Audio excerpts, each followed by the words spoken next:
Amis fermiers, amis fermières, bonjour, bienvenue à la ferme, bienvenue sur Cocotte TV. Aujourd'hui, je vous présente un clavier qui nous provient de Cooler Master, qui se prénomme le Master Keys L, et si vous nous suivez, vous savez, nous l'avons déjà testé. Ceci étant, c'est la version avec un 7 PBT, mais je vais y revenir, parce que dans un premier temps, je voulais vous présenter des excuses par rapport à l'éclairage, peut-être que la qualité de la vidéo ne sera pas optimale. En effet, si vous nous suivez, bien vous savez qu'un des testeurs, en l'occurrence moi, a eu l'occasion de partir en Nouvelle-Calédonie pour le travail. Et eh bien, après 6 mois, je fais tout juste le retour, et donc l'installation n'est pas encore optimale, c'est le moins qu'on puisse dire, donc je fais un peu avec les moyens du bord pour vous présenter un clavier qui est arrivé là, à mon retour, qui se prénomme donc le Master Keys L, qui opte pour du PBT, et ça c'est une bonne chose, je le dis tout de suite. En effet, si vous avez suivi les vidéos sur les claviers mécaniques que j'ai eu l'occasion de réaliser, j'ai très souvent critiqué la présence de plastique ABS. Alors, le plastique, c'est ce qu'on utilise pour la touche. L'ABS, c'est ce qu'il y a de plus entrée de gamme. Et le problème de l'ABS, c'est que c'est un plastique qui, lorsque vous tapez, va se lustrer, s'user assez vite et devenir très brillant en perdant le côté un petit peu granuleux sur la surface de la touche.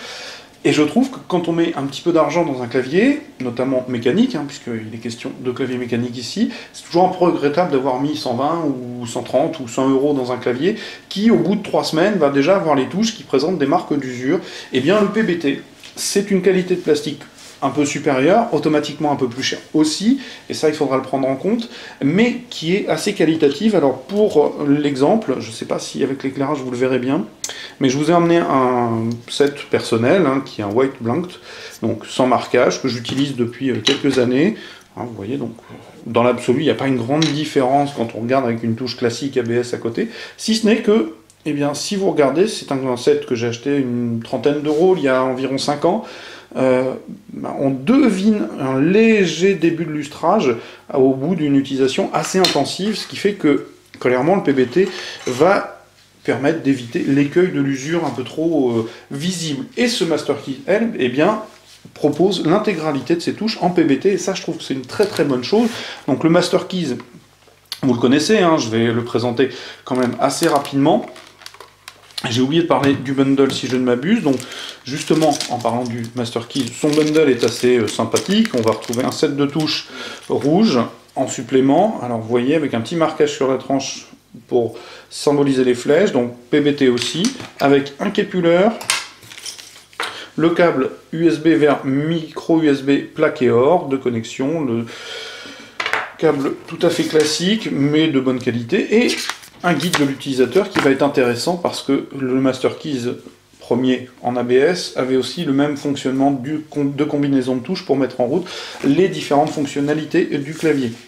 Alors le clavier, j'y reviens du coup, on va retrouver le Master Keys, je vous l'ai dit, c'est un clavier très sobre, qui ne fait pas dans la fioriture, il est plutôt destiné à trôner sur votre bureau et être efficace, et avec le PBT, il va l'être plutôt parce qu'il va avoir une bonne tenue dans le temps.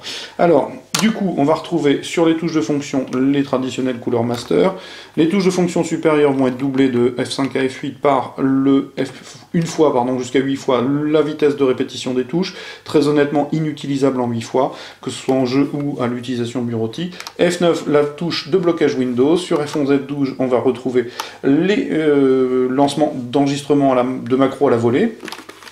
Sur imprime écran, arrêt défilement et pause, on va retrouver les différents comportements de ces dites macros, donc répétition, boucle infinie et répétition jusqu'à nouvelle pression sur la touche.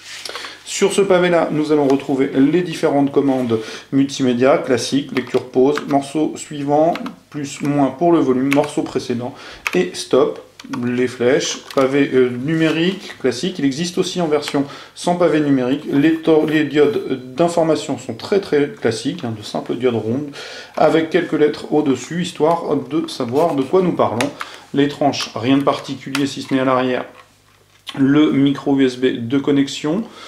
En dessous, nous allons retrouver les patins de caoutchouc, les pattes de surélévation caoutchoutées elles aussi, et on a à peu près fait le tour du clavier. Alors, le clavier en lui-même, bien c'est simple, quand je l'enlève, vous avez la présence des switches MX rouges, donc les plus sympathiques, hein, je le dis très souvent dans les tests, ceux que je préfère, sans diode, puisque les touches PBT-L ici sont opaques, donc quelque chose de sympa. Alors, à noter, au niveau des nuisances sonores, eh bien, l'avantage du PBT, c'est que ça claque un petit peu plus mat, donc c'est un peu moins dérangeant, un petit peu moins dans les aigus, c'est plutôt pas mal, pas de difficulté de ce côté-là. Au niveau du confort, c'est tout à fait performant.